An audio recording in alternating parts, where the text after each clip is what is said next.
I'll be honest with you, I never thought a simple wooden fence could turn into the center of the biggest mess my family had ever been dragged into. But one cold morning, right before sunrise, my wife and I were jolted awake by a sound that didn't belong in the suburbs. It wasn't a car alarm or a barking dog. It was a violent crunch, like metal twisting into wood, loud enough to shake the glass on our bedroom windows. I jumped out of bed, yanked the blinds open, and there it was, a silver car buried halfway through my fence, smoke curling out from under the hood like a busted dragon. And the driver, stumbling out into the misty dawn, was none other than Ryan Blake, the kid everybody in the neighborhood whispered about, mostly because his mom, Patricia Blake, happened to be the president of our homeowners association. Now, Ryan wasn't exactly a stranger to trouble. He had that reckless air about him, like rules didn't apply, like the world was his playground and the rest of us were props in it. And as he leaned against his mangled Mustang, glassy-eyed and mumbling, I knew this wasn't just a fender bender. My wife, Emily, already had her phone out, calling 911 with that calm, no-nonsense tone she used when things got serious. I walked outside, boots crunching on splinters from what used to be my cedar fence, and I looked Ryan dead in the eye. He smirked like we were sharing some private joke. "Your fence just came out of nowhere, man," he slurred. I didn't answer. I just pointed at the skid marks curving down the street like black scars leading right into the wreckage. The story was written on the pavement, and it wasn't my fence that lost control. Before I could say another word, here came Patricia, storming down the street in a silk robe like a queen late for court. She didn't look at the car, didn't check if her son was okay, didn't even glance at the police lights already reflecting off the houses. She came straight for me, finger pointed, voice sharp enough to cut steel. "You're liable for this, Daniel. That fence was illegally placed too close to the road. My son could have been killed." I almost laughed at the absurdity of it, but Emily saved me the trouble by leaning out the window and shouting, "Smile for the cameras, Patricia. You're on our door cam, our driveway cam, and probably half the neighborhood's ring cameras too." The cops arrived, took one look at the scene, and didn't buy a word Patricia was selling. They found nitrous canisters in Ryan's car, and when he couldn't walk a straight line during the sobriety test, they cuffed him right there. Patricia went from outraged to desperate in a heartbeat, pleading with the officers, claiming entrapment, trying to shift blame onto me. But the harder she fought, the clearer it became. Her perfect suburban empire was cracking. Now, if the story ended there, maybe it would have just been one crazy morning.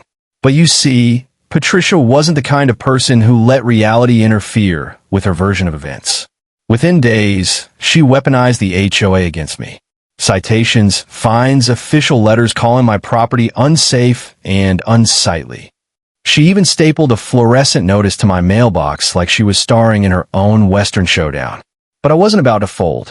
At the next HOA meeting, in that beige, soul-sucking clubhouse with its flickering lights and stale coffee smell, she tried to publicly shame me, waving around paperwork, spouting off about community standards.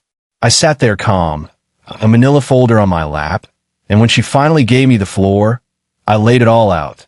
The police report from Ryan's arrest, the insurance claim waiting on her approval, the original permit for the fence signed 3 years ago with her own name at the bottom. The room went dead silent, her face turning the color of a stop sign. And in that silence, I realized this wasn't about a fence. It was about control. It was about an image Patricia couldn't let crack, even as her son was unraveling right in front of her. But here's where things turned. Emily, who's sharper with tech than anyone I know, pulled security footage from a delivery driver's dash cam. What we saw made my stomach twist. Ryan's Mustang wasn't alone that night. There were other cars, engines revving, headlights flashing like predators in the dark. This wasn't random joyriding. It was organized. Street racing. Right through our neighborhood. And if Ryan had plowed into my fence, he just as easily could have plowed into a stroller, a cyclist, a kid chasing a ball across the street. That thought changed everything. We needed proof, more than just one clip. That's when Emily suggested a drone. We bought one, black and silent with night vision and thermal imaging, and set it up to watch the clubhouse at night. What we caught was chilling. Ryan and his crew meeting under the cover of darkness, pulling out laptops, tinkering with engines, even unlocking the supposedly secure clubhouse with a master key. Patricia's master key. It was obvious now. She wasn't just looking the other way. She was giving them sanctuary. We handed everything to a detective named Miller, a guy who'd been chasing street racing rings for years, but never had enough to nail them. With our evidence and a little sting operation, Emily posing online as a seller of rare car parts, we set the trap. One night, Ryan and his buddies showed up at a Home Depot parking lot expecting to score cheap performance gear. Instead, unmarked police vans boxed them in. Some tried to run. One even dove into a display of tiki torches, but it was over. The cars were impounded, the kids arrested, and Patricia's perfect little empire shattered. And just when I thought we'd reached the end, Miller called again. The impound revealed stolen plates, illegal modifications, and a key to a storage unit. When they opened it, it was like stumbling into a criminal workshop. Stacks of stolen equipment, scratched off serial numbers, and the crown jewel, a handwritten ledger with every race, every bet, every theft carefully recorded. In Ryan's handwriting. Suddenly, this wasn't just reckless kids. This was conspiracy, theft, organized crime. The courtroom showdown was something out of a movie. The prosecutor, a sharp woman named Ms. Davies, laid everything out like she was building a skyscraper one steel beam at a time. Police body cam footage of Ryan stumbling drunk. Dash cam footage of the races. Drone video of them sneaking into the clubhouse. Photos of the stolen goods. And then the ledger, his handwriting confirmed by an expert. The defense's last hope was Patricia, who took the stand in a Navy suit, all crocodile tears and trembling voice, painting Ryan as a sweet boy who loved cars and fell in with the wrong crowd. But under cross-examination, the truth bled through. Ms. Davies pulled out the HOA key logs, showed Patricia had signed out a master key that was never returned, asked her why she never reported it missing. Patricia cracked. The tears turned real, but they weren't for remorse. They were for defeat. The jury didn't take long. Guilty. Ryan and his crew avoided prison because of their age, but they got probation, hundreds of hours of community service, and a mountain of restitution, including a hefty check for my new fence. Patricia was stripped of her HOA crown, ousted in disgrace, her power gone. Not long after, a for sale sign went up at her yard, and the whole neighborhood seemed to exhale in relief. I rebuilt my fence, not with wood this time, but with black steel and 2 fat concrete bollards at the corner. As my neighbor joked, that fence isn't jumping out at anybody. And he's right.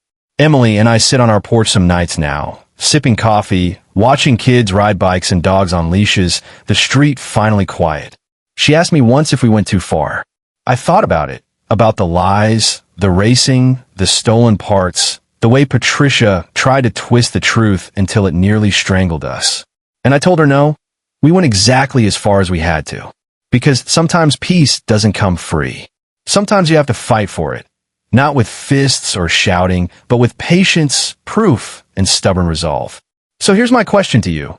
Was I right to push back the way I did? Or should I have just fixed my fence, swallow the fines, and let Patricia keep her crown? Because in the end, I can live with what we did. But I know not everyone would have gone that far. Drop your thoughts in the comments. Tell me what you think about neighbors like Patricia, about HOAs, about where the line is between justice and obsession. And if you've ever had your own fence moment, I'd love to hear it.